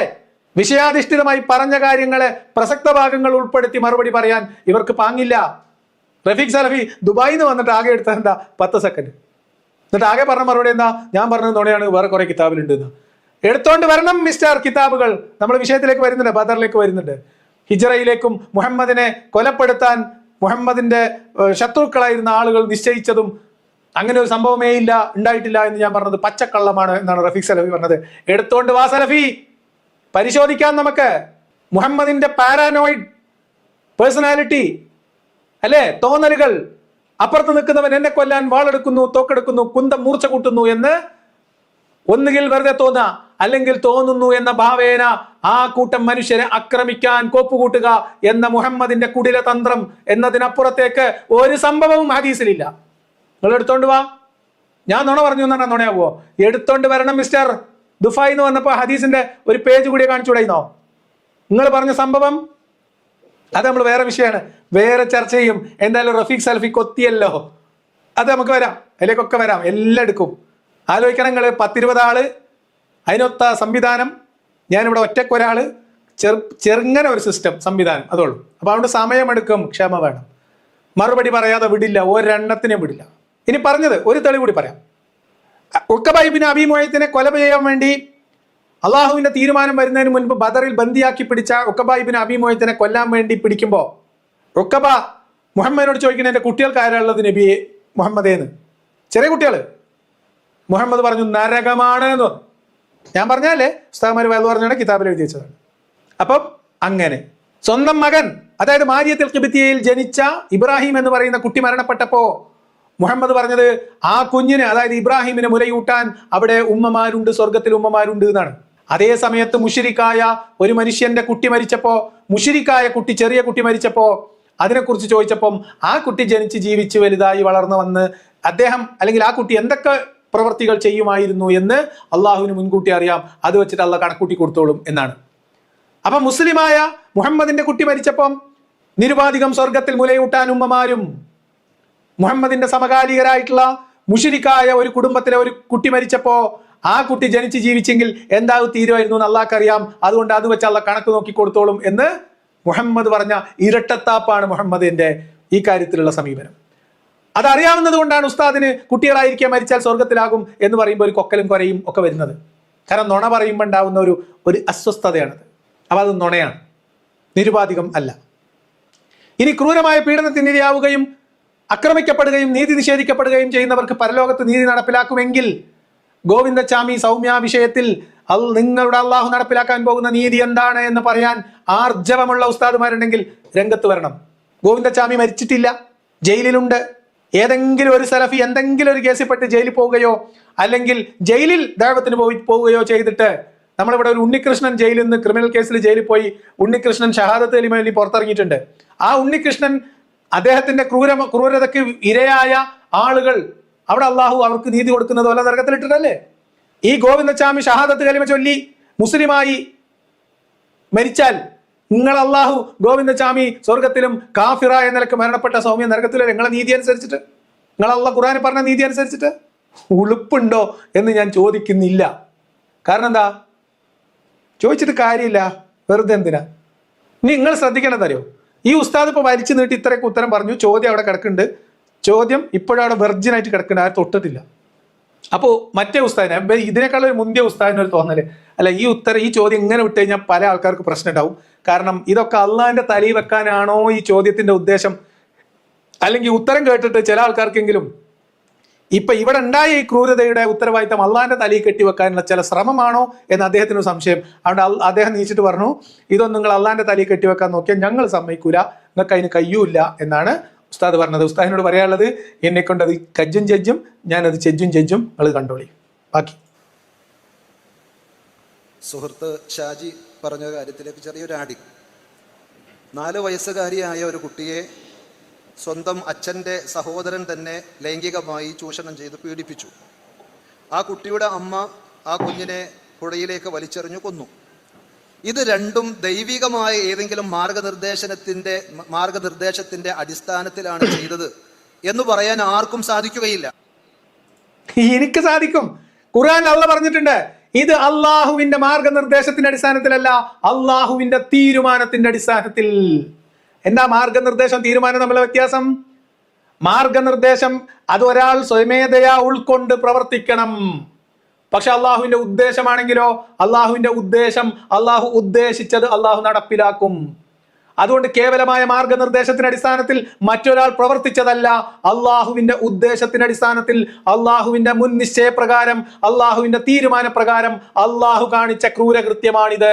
അതിന് നിങ്ങൾ പരീക്ഷണം എന്ന് ഓമന പേരിടുന്നു. എന്ത് പേരിട്ട് വിളിച്ചാലും ഇത് അള്ളാഹു നടപ്പിലാക്കിയ ക്രൂരതയാണ്. ഉസ്താദിനൊരു ബേജാറ്, ഇതെല്ലാം കൂടി നിങ്ങൾ അള്ളാഹിന്റെ പടലിക്ക് വെക്കുമെന്ന്. മറിച്ച് മതം പഠിക്കുന്ന ദൈവികമായ മാർഗനിർദ്ദേശങ്ങൾ മനസ്സിലാക്കിയിട്ടുള്ള എല്ലാവരും പറയും അവർ ചെയ്തത് അധാർമികമാണ്, തിന്മയാണ് എന്ന്.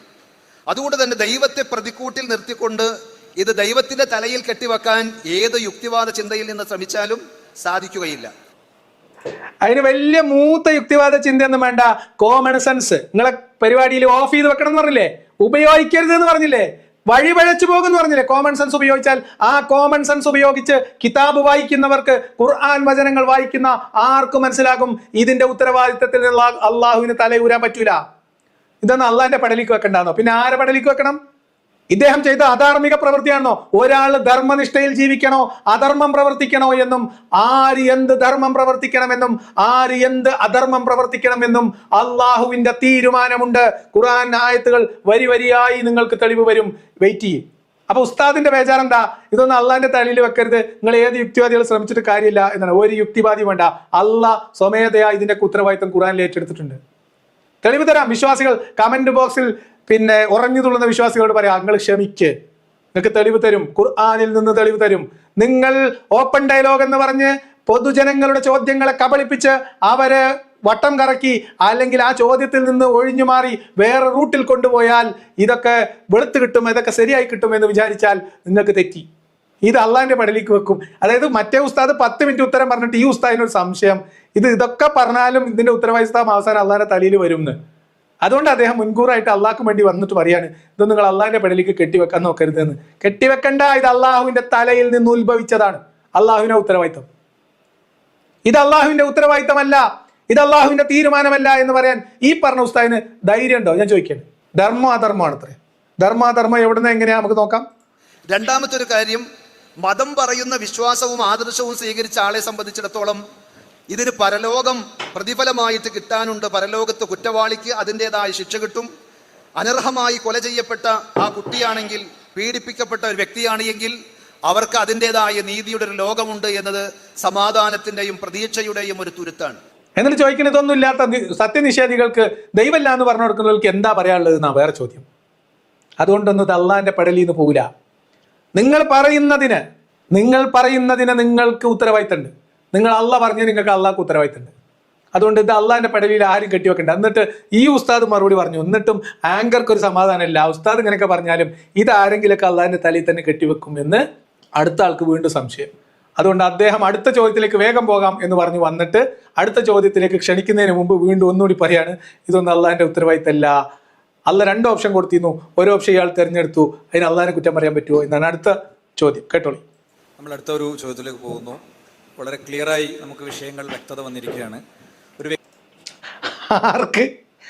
ആർക്ക് സദസ്സിലുണ്ടായിരുന്ന അല്ലെങ്കിൽ സദസ്സിലുണ്ടായിരുന്ന ബഹുഭൂരിപക്ഷം വിശ്വാസികളുടെയും കിളി പറന്നിരിക്കുകയാണ്. നിങ്ങൾ 2 ആൾ ഉത്തരം കേട്ടിട്ട്. ബാക്കി അവിടെ ഇവിടെ തത്തിക്കളിക്കുന്ന കിളികൾ ഇന്ന് ഇവിടുന്ന് പറന്നു പോകും. എന്താണ് അപ്പൊ എല്ലാത്തിനും ഉത്തരമായി എന്ന് ആരാ പറയണേ?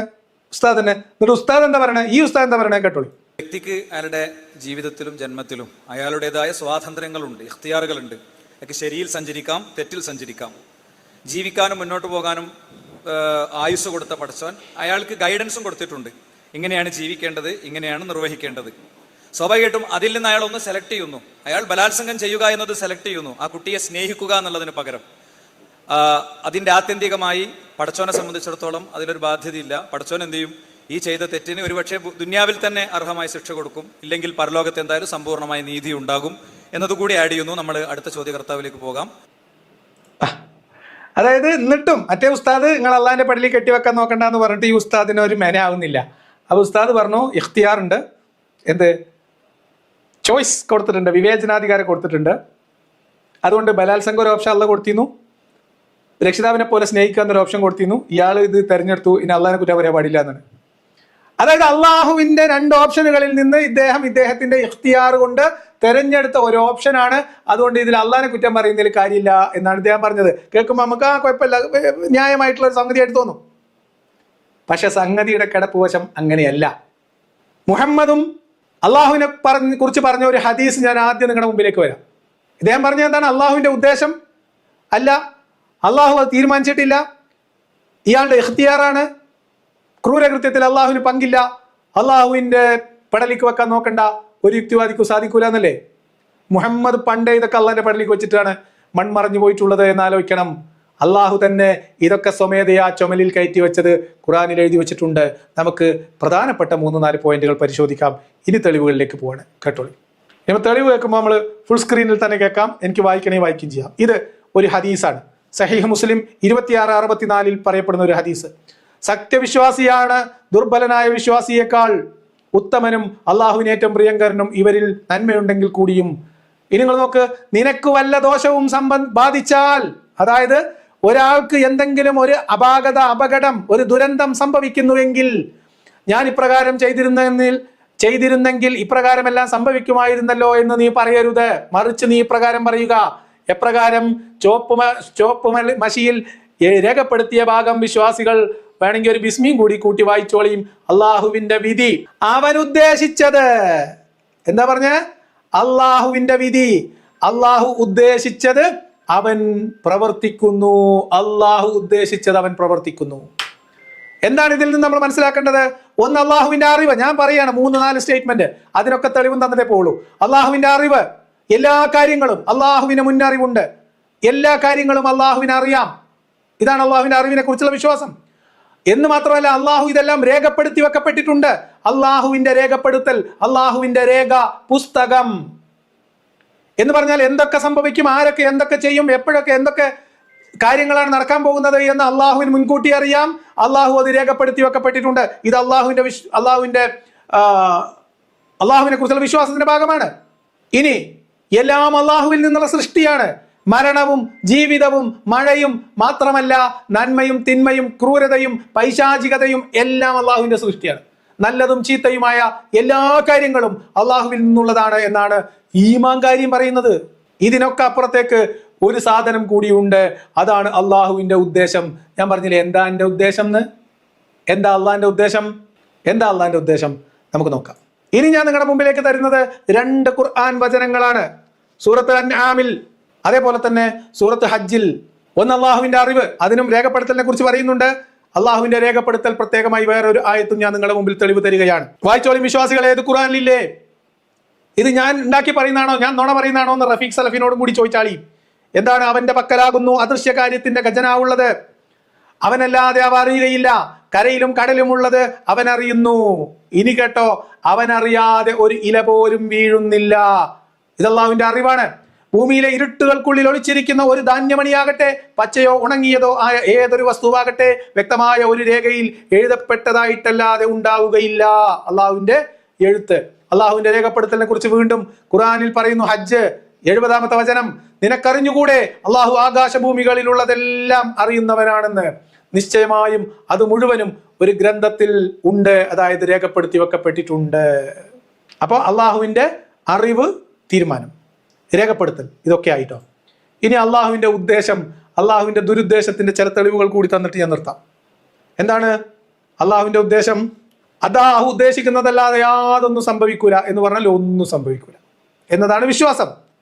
കേട്ടോളി, പറയുക, അള്ളാഹു ഞങ്ങൾക്ക് രേഖപ്പെടുത്തിയതല്ലാതെ ഞങ്ങൾക്കൊരിക്കലും ഒരാപത്തും വരില്ല.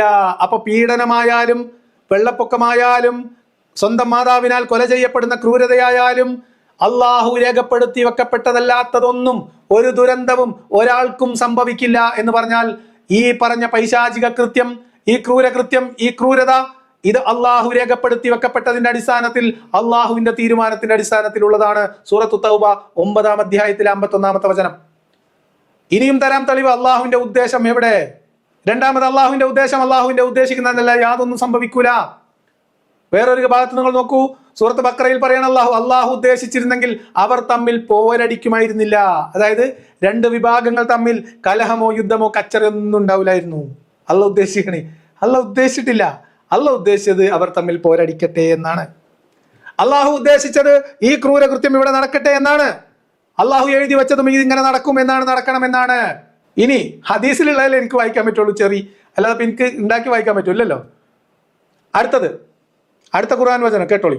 അള്ളാഹു ഉദ്ദേശിക്കാതല്ല യാതൊന്നും സംഭവിക്കൂല. എന്തൊക്കെ നേരത്തെ പറഞ്ഞല്ലോ, ധർമ്മം അധർമ്മം രണ്ടവിടെ വഴി ഉണ്ടായിരുന്നു, ഒരാളൊന്ന് തീരുമാനിച്ചു വന്ന് എടുത്തതാണെന്ന്. അല്ല, അള്ളാഹു പറയുന്ന അള്ളാഹു ആർക്ക് സന്മാർഗം നൽകാൻ ഉദ്ദേശിക്കുന്നുവോ, നോട്ട് ദ പോയിന്റ്, ഉദ്ദേശിക്കുന്നുവോ അവന്റെ ഹൃദയം ഇസ്ലാമിലേക്ക് തുറന്നു കൊടുക്കും. ആരെ അവൻ വഴി പിഴപ്പിക്കാൻ ഉദ്ദേശിക്കുന്നുവോ അവന്റെ ഹൃദയം ഞെരുങ്ങിയതും ഇടുങ്ങിയതുമാക്കും. ആരാക്കും? അള്ളാഹു ആക്കും. ആരുദ്ദേശിച്ചാൽ? അള്ളാഹു ഉദ്ദേശിച്ചാൽ. സൂറത്ത് അന്നാം. അപ്പൊ നേരത്തെ പറഞ്ഞ ഉദ്ദേശം എവിടെ പോയി? ഇനിയിപ്പോ നമ്മൾ ആലോചിക്കാം, ഇനിയിപ്പോ ഒരു ചാൻസിന് അങ്ങനെ നമുക്കൊരു ഉദ്ദേശം ഉണ്ടെന്ന് വിചാരിക്കാം. ഇപ്പൊ ഞാൻ നാളെ ഷഹാദത്ത് കലിമ ചെല്ലണം എന്ന് തീരുമാനിക്കുകയാണെന്ന് വിചാരിക്കും. ഇസ്ലാമിന്റെ വിശ്വാസമാണ് പറയണേ. എന്താണ് ആ കാര്യത്തിൽ അള്ളാഹിന്റെ ഉദ്ദേശം? അള്ളാഹു എന്താ പറഞ്ഞത്? ഒരാൾ അയാളുടെ ചോയ്സ് എടുക്കുന്നതാണോ? അയാളുടെ തെരഞ്ഞെടുപ്പ് എടുക്കുന്നതാണോ? അല്ല. അള്ളാഹു ഖുർആനിൽ പറയുന്നു. എന്താ പറയുന്നത്? അള്ളാഹു ഉദ്ദേശിച്ചാലല്ലാതെ നിങ്ങൾ ഉദ്ദേശിക്കുക പോലുമില്ല. സൂറത്ത് ഇൻസാൻ 30-ാമത്തെ വചനം. അള്ളാഹു ഉദ്ദേശിക്കണമെങ്കിൽ, അല്ല, നമ്മൾ ഉദ്ദേശിക്കണേ എന്ത് ചെയ്യണം? അള്ളാഹു ഉദ്ദേശിക്കണം. അള്ളാഹു ഉദ്ദേശിക്കാത്തത് നിങ്ങൾ ഉദ്ദേശിക്കുക പോലുമില്ല എന്നാണ്. ലോകരക്ഷിതാവായ അള്ളാഹു ഉദ്ദേശിച്ചാലല്ലാതെ നിങ്ങൾ ഉദ്ദേശിക്കുകയില്ല എന്ന് അള്ളാഹു ഖുർആനിൽ വീണ്ടും പറയുന്നു. സൂറത്ത് എന്ന തക്വീർ 29-ാമത്തെ വചനം. നിങ്ങൾ പറയും, നിങ്ങൾ വിശ്വാസികൾ നിഷ്കളങ്കമായിട്ട് പറയും, ഈ ക്രൂരകൃത്യം ആരുടെ ഉദ്ദേശമായിരുന്നു? ആരുടെ തീരുമാനമാണ്? ആരുടെ അറിവോടും ആരുടെ ഉദ്ദേശത്തോടും ആര് നടപ്പിലാക്കിയതാണ്? ആരിൽ നിന്നുള്ളതാണ് ഈ ക്രൂരകൃത്യം? അള്ളാഹുവിൽ നിന്നുള്ളതാണ് എന്ന് അള്ളാഹുവിന്റെ ഖുർആനിലുണ്ട്, മുഹമ്മദിന്റെ ഹദീസിലുണ്ട്, ഇസ്ലാമിന്റെ വിശ്വാസത്തിൽ ഈമാൻ കാര്യത്തിലുണ്ട്. ഇതല്ലേ? അപ്പൊ എന്തായിരുന്നു ആ ചോദ്യത്തിന്റെ ഒന്നാമത് കൊടുക്കേണ്ടുന്ന ഉത്തരം? അതെ, അതൊക്കെ അള്ളാഹു ഉദ്ദേശം തന്നെയാണ് എന്ന് പറഞ്ഞ് അവസാനിപ്പിക്കാൻ നിങ്ങൾക്ക് ആത്മവിശ്വാസമില്ല, നിങ്ങൾക്ക് ഈമാനിന് ഉറപ്പില്ലാതെ പോയി എന്നല്ലേ ഇതിൽ നിന്ന് മനസ്സിലാക്കേണ്ട സലഫികളെ? അള്ളാഹു ഉദ്ദേശിച്ചതിന്റെ അടിസ്ഥാനത്തിൽ അള്ളാഹു നടപ്പിലാക്കിയ ക്രൂരകൃത്യമാണത് എന്ന് ഖുർആനും ഹദീസും വെച്ച് നമുക്ക് ഇതിനോടകം ബോധ്യപ്പെട്ട് കഴിഞ്ഞു. ഇതുകൊണ്ടാണ് ചോദ്യം ചോദിക്കുമ്പോൾ ചോദ്യത്തിലേക്ക് വരാതെ ഉസ്താദ് വേറെ റൂട്ടിൽ പോകുന്നത്. ഉസ്താദ് ഉത്തരം പറഞ്ഞു കഴിഞ്ഞിട്ടും രണ്ടാമത്തെ ഉസ്താദിന് എഴുന്നേറ്റ് നിന്നിട്ട് തൃപ്തി പോരാതെ ഇതൊന്നും നിങ്ങൾ അള്ളാന്റെ പടലിലേക്ക് വെക്കരുതിട്ടോ എന്ന് പറയുന്നത്. അതും പോരാ, ആങ്കറുടെ വക വീണ്ടും അതൊക്കെ അള്ള 2 ചോയ്സ് കൊടുത്തിരുന്നു, അയാൾ അത് എടുത്തു, അതിനിപ്പോൾ എന്താ ചെയ്യാൻ പറ്റുക, അള്ളാനെ കുറ്റം പറയാൻ പറ്റുമോ എന്ന് ചോദിക്കുന്നത്. പക്ഷെ അള്ളാഹുവിന്റെ ഖുർആൻ എന്ന് അവകാശപ്പെടുന്ന ഗ്രന്ഥത്തിൽ അള്ളാഹു പറയുന്നതായിട്ട് നിങ്ങൾ എഴുതി വെക്കുന്നതും വായിക്കുന്നത് എന്താ? അള്ളാഹു ഉദ്ദേശിച്ചതല്ലാതെ വേറൊന്നും ഒരാൾ ഉദ്ദേശിച്ചിട്ടില്ല. അള്ളാഹുവിന്റെ മുൻനിശ്ചയ പ്രകാരമല്ലാതെ ഇവിടെ ഒരു കാര്യം സംഭവിക്കുന്നില്ല. അള്ളാഹുവിന്റെ അറിവും മുൻനിശ്ചയവും അള്ളാഹുവിന്റെ ഉദ്ദേശവും അടിസ്ഥാനപ്പെടുത്തി അള്ളാഹുവിന്റെ സൃഷ്ടികളിൽ അള്ളാഹു സൃഷ്ടിച്ചതാണ് ഈ ക്രൂരതയും പീഡനവും മരണവും കൊലപാതകവും ഈ പൈശാചിക ചിന്തയും എല്ലാം അള്ളാഹുവിന്റെ സൃഷ്ടിയാണ്. അള്ളാഹുവിന്റെ ഉദ്ദേശത്തിന്റെ അടിസ്ഥാനത്തിൽ മാത്രമാണ് ഇത്തരം ക്രൂരമായ കൃത്യങ്ങളും അപകടങ്ങളും എല്ലാ ദുരന്തങ്ങളും അള്ളാഹുവിൽ നിന്നുള്ളതാണ്. അള്ളാഹു എഴുതി വെക്കപ്പെട്ടതല്ലാത്ത ഒരു ദുരന്തവും ഒരു മനുഷ്യനും ഒരിടത്തും സംഭവിക്കില്ല എന്നതാണ് അള്ളാഹുവിന്റെ വിശ്വാസം. അതുകൊണ്ട് ചോദ്യകർത്താവ് ചോദിച്ച പിഞ്ചുബാലികയുടെ കാര്യത്തിൽ അള്ളാഹുവാണ് പ്രതി, അള്ളാഹുവാണ് തീരുമാനിച്ചത്, അള്ളാഹുവാണ് നടപ്പിലാക്കിയത്. ആ അള്ളാഹുവിനെ കാരുണ്യവാൻ എന്ന് വിളിക്കാൻ നിങ്ങൾക്ക് സ്വാതന്ത്ര്യമുണ്ട്. പക്ഷെ അത് ഞങ്ങളും കൂടി വിഴുങ്ങണം എന്ന് പറഞ്ഞാൽ അതിമ്മിണി പുളിക്കും എന്ന് മാത്രം പറഞ്ഞുകൊണ്ട് ഞാൻ ഇന്നത്തേക്ക് അവസാനിപ്പിക്കുകയാണ്.